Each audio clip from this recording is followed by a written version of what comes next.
In order to understand how questions work in a test, I want to give you some basic overviews of what most questions will have. So here's again our test that we are creating, and we have a space for all of our questions to go. Now you can create a question in two ways. We have the create question drop down here, and we've got all of these different question types. Now, some of these questions you can have the system grade for you automatically, so an answer is either correct or incorrect or partial. And then other questions like the essay or the file response, anything where you have to actually read something, those are all going to be manually graded responses, and you can do any combination of both. For the most part, when you add a question and you mouse over it, you'll see how you can have a little this little guy here on the far left edge. This is our clue that we can drag this content item into any order we want. And as you mouse over any of these questions, you'll see a plus sign on the top and on the bottom. If we click on the top, we can add a new question before this one. If we click on the bottom, we'll add a new question after this one. And again, you get the same options here in this menu as you do up here in this one. Now, once a question has been created, you're going to see that it has a point value over here on the side. And this point value, if you recall, is going to be whatever you've determined over here in the question settings under the default point value.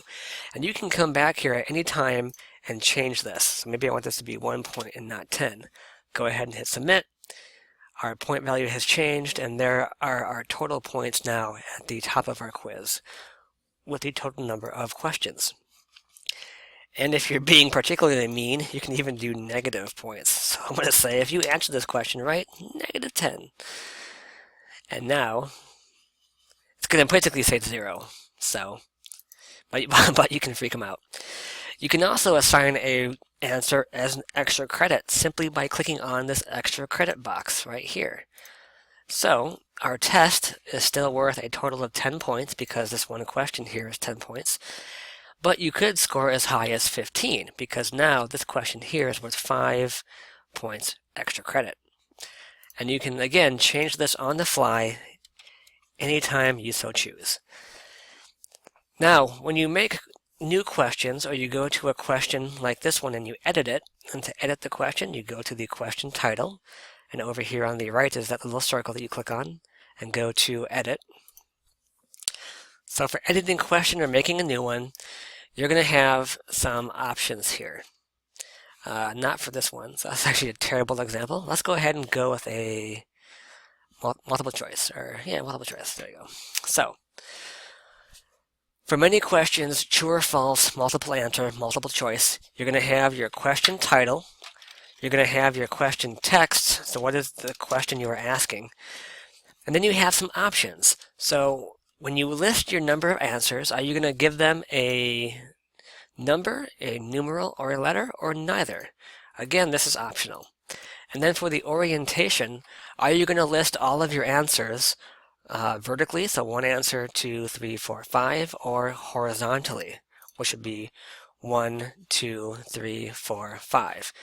Depending on how short your answers are and how many answers you have, you might prefer a horizontal one or a vertical one. And you can change any of these settings on the fly. Now, if you allow for partial credit, what's going to happen is Blackboard is going to look at the overall point total for your answer and then divide that by however many parts of the question you have correct. So you are able to have a question be worth 2.5 or 2.12 points. So the system is able to account for that. And you also have the option of showing your answers in randomized order, which is pretty nice. Now, for the answers, how many answers are you going to have? So by default, for many of these options, it's going to be number 4. And you can have as many as 100, and as few as 4. So few is the least, 4 is the least. And then basically, you would just type in, answer 1, answer 2, so on and so forth. And then you would check over here which of these answers is the correct answer. So we're going to say answer 2 will be the correct one. And then we have the option for feedback. So if the user has a correct answer or guesses correctly, what will we tell them? If they guess incorrectly, what will we tell them? And remember that if you want to have a feedback response for every possible answer the student could make, you have to go back into your question settings and enable that option at the very top. So by default, it's turned off, so you only have correct or incorrect feedback, but you can go into the back end and make it a lot more specific.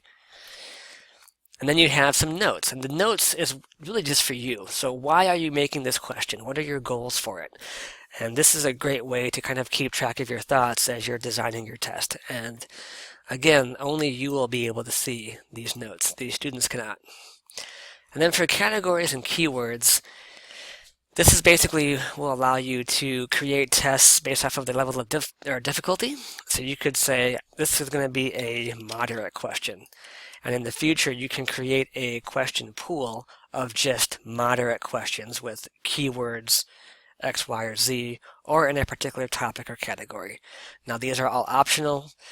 We don't usually make you do any of it, but if you want to really customize your questions and really go all out, then you're going to have a field day with these guys. And pretty much most of these questions have these options, especially the ones that are or that can be graded automatically.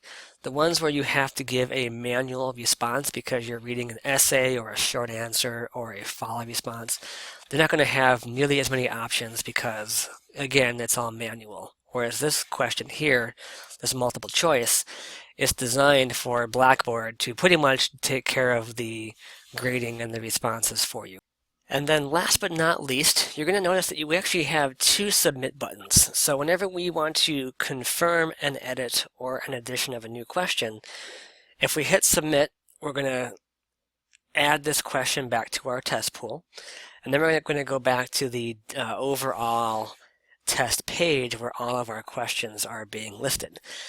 However, if we know that we're going to have multiple choice questions, we can click on this guy instead, submit and create another.